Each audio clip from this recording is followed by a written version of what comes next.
Class 9 SSC का model question paper जो बहुत ही ज़्यादा इम्पोर्टेंट होने वाले हैं कल के एग्जाम के लिए, उसको समझने वाले हैं। ठीक है, तो सबसे पहला मेरे पास क्वेश्चन है जिसमें बोला गया है, जो जलभाग तीन ओर से इस तरह से घिरा हो उसे क्या कहा जाता है? ये बोलते हैं खाड़ी। जो जलभाग तीन ओर से इस तरह से घिरा हो उसे क्या कहा जाता है? तो उसे बोलते हैं खाड़ी।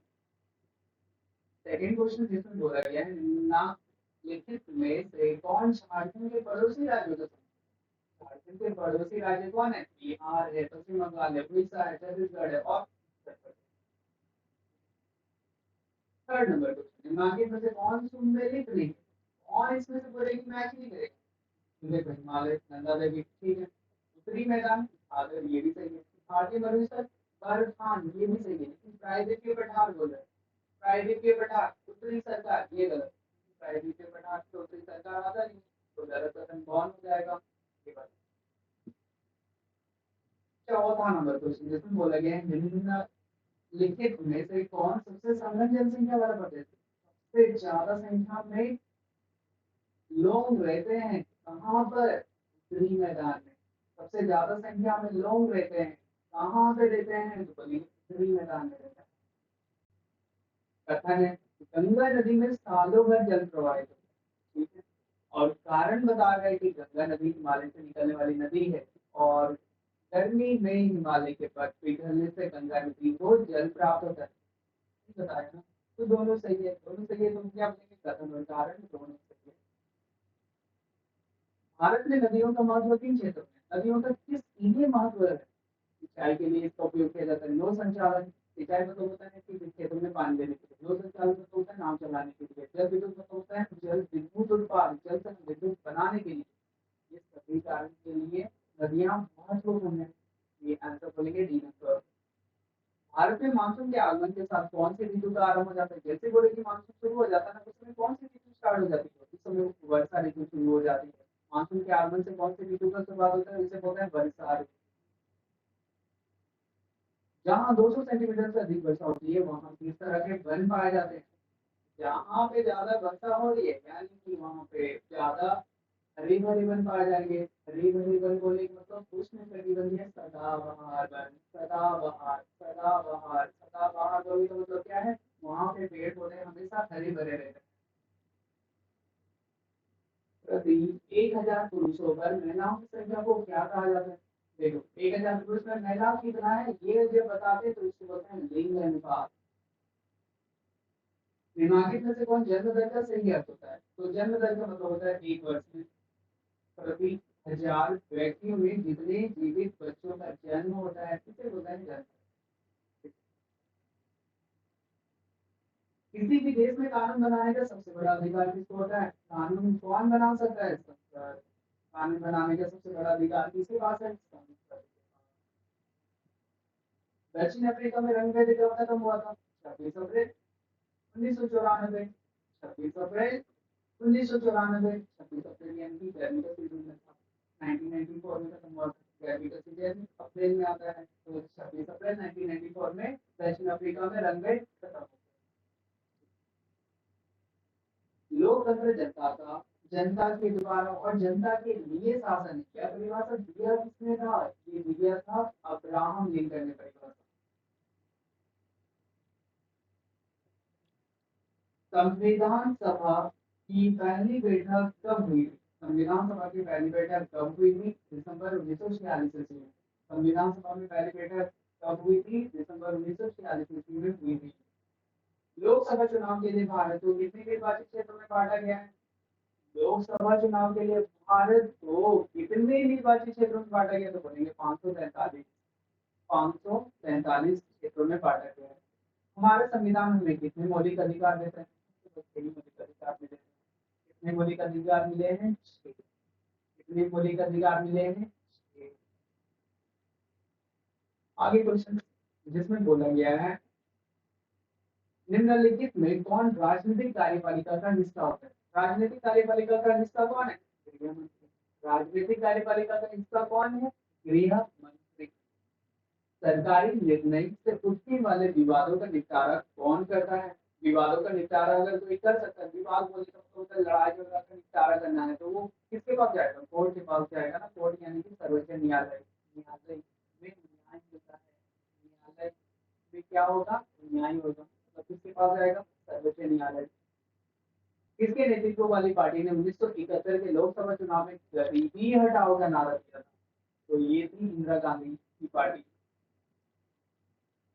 केंद्र सरकार का प्रमुख कौन होता है? केंद्र सरकार के प्रमुख को क्या कहा जाता है? उसको बोलते हैं प्रधानमंत्री। केंद्र सरकार के प्रमुख को क्या कहा जाता है? प्रधानमंत्री। एक वर्ष में किसी भूमि पर एक से ज्यादा फसल पैदा करने की विधि को क्या कहा जाता है? इसको बोलते हैं बहुविध फसल प्रणाली। बहु मतलब होता है अनेक, विध मतलब होता है कई तरह के फसल उगाने के तरीके को बोलते हैं बहुविध फसल प्रणाली। ठीक है। निम्नलिखित कथनों में से पालनपुर के संदर्भ में कौन सा कथन सही है? देखो, सबको ये जानता है पालनपुर में 450 परिवार है, और 450 परिवारों में से लगभग ना एक तिहाई परिवार के पास ना खेती के लिए भूमि नहीं है। ये तो इसका सही कथन है। जापान जैसे देशों ने अपने देश के विकास के लिए किस चीज पर निवेश किया था? जापान जैसे देशों ने पूरे अपने देश को सुधारने के लिए किस पर निवेश किया था? शिक्षा पर निवेश किया था। क्योंकि जापान देश का मानना था कि अगर लोग शिक्षित होंगे ना, तो वे अच्छा से विकसित हो पाते हैं। ठीक है, तो किस पर निवेश किया था? शिक्षा पर। इनमें से कौन सा रिटेल क्षेत्र के एरिया को आपने नहीं जाते? पहले ये समझ लो ना, रिटेल क्षेत्र में जब भी बोला जाता है ना, तो रिटेल क्षेत्र का सिर्फ एक ही काम होता है, सेवा देना। सेवा देना। ठीक है, तो सेवा देने के काम में कौन नहीं आता? देखो, बैंकिंग हमें सेवाएं देते हैं। ठीक है, शिक्षा हमें सेवाएं देने का काम करते हैं। पर्यटन ये भी सेवाएं देने का काम करते हैं। लेकिन एक चीज देखो ना, खनन खनन खुदाई करोगे, कोई ना सेवा देगा। तो इसको खनन को ना प्राथमिक क्षेत्र बोला जाता है। ठीक है, तो इसमें से रिटेल क्षेत्र में कौन नहीं आएगा? खनन। भारत सरकार ने कक्षा में बच्चों की उपस्थिति को बढ़ाने के लिए कौन सी योजना कार्यान्वित की? ठीक है, दोपहर के भोजन की योजना। कौन सा कार्यक्रम चलाया था कि ताकि बच्चे स्कूल में रहे? तो दोपहर के भोजन की योजना शुरू की। निम्नलिखित में से कौन से राज्य में निर्धनता को कम करने के लिए अनाज के सार्वजनिक वितरण प्रणाली में सुधार किया गया था? ऐसा कौन सा राज्य जहाँ पे निर्धनता को कम करने, निर्धनता यानी कि गरीबी को कम करने के लिए अनाज के सार्वजनिक वितरण प्रणाली में सुधार किया था? सार्वजनिक वितरण प्रणाली वो जगह होता है जहाँ पे ना गरीब लोगों को कम मूल्य पर अनाज दिया जाता है। उसमें सुधार करने का सबसे पहला काम कौन से राज्य में शुरू हुआ था? आंध्र प्रदेश और तमिलनाडु। कहाँ पे? आंध्र प्रदेश और तमिलनाडु। निम्नलिखित में से भारत सरकार के किस कार्यक्रम के अंतर्गत अगर आवेदक को 15 दिन के अंदर रोजगार उपलब्ध नहीं कराया गया तो वह दैनिक बेरोजगार भत्ते का हकदार होगा? तो बोलते हैं राष्ट्रीय रोजगार गारंटी कोर्स। ठीक है, तो क्या बोलेंगे? राष्ट्रीय रोजगार गारंटी कोर्स। भारत में ग्रामीण क्षेत्रों में प्रतिदिन प्रति व्यक्ति कितनी कैलोरी की आवश्यकता स्वीकृत की गई है? तो 2400 कैलोरी। ग्रामीण क्षेत्रों में कितनी कैलोरी की जरूरत पड़ती है? 2400 कैलोरी। ग्रामीण क्षेत्रों में कितनी कैलोरी की जरूरत पड़ती है? 2400 कैलोरी।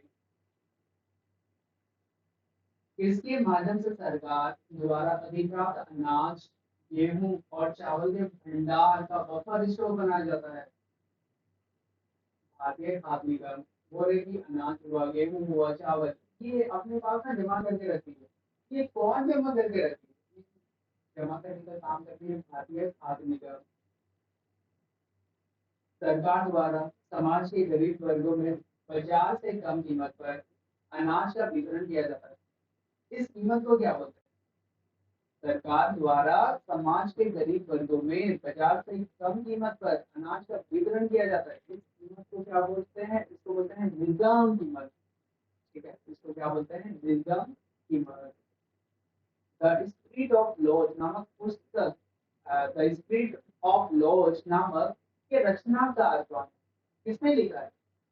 इसको लिखने वाले का नाम है मॉन्टेस्क्यू। इसको लिखने वाले का नाम कौन है? मॉन्टेस्क्यू। फ्रांसीसी क्रांति के समय फ्रांस पर किसका शासन था? देखो, फ्रांसीसी क्रांति चल रही थी। फ्रांस पर कौन शासन कर रहा था? तो शासन करने वाले का नाम है लुईस टोलेमी। फ्रांसीसी क्रांति के समय फ्रांस पर किसका शासन था? लुईस टोलेमी का शासन था। नवंबर के अपराधी कौन थे? वाइमर गणराज्य के समर्थक नवंबर के अपराधी। किसी समुदाय को दूसरे समुदाय से अलग रखना क्या कहलाता है? इसको बोलते हैं घेटो। और भारत का प्रमुख वन महानिदेशक कौन था? वन के बारे में जब भी नाम आएगा ना, वन महानिदेशक, तो हमेशा एक ही नाम आएगा, ब्रेंडिस। ब्रेंडिस। ठीक है, क्या नाम आएगा? ब्रेंडिस। दारू का नाम है, ठीक है। ब्रेंडिस। क्या बोलेंगे? ब्रेंडिस। धूमकेतु को किस अन्य नाम से जानते हैं? धूमकेतु का दूसरा नाम है धूमकेतु। और भारतीय वन सेवा की स्थापना कब हुई थी? भारतीय वन सेवा की स्थापना कब हुई थी? 1864 ईस्वी में। भारतीय वन सेवा की स्थापना कब हुई थी? 1864 ईस्वी में। फ्रांस की क्रांति कब हुई? फ्रांस की क्रांति हुई थी 1789। फ्रांस की क्रांति कब हुई थी? 1789।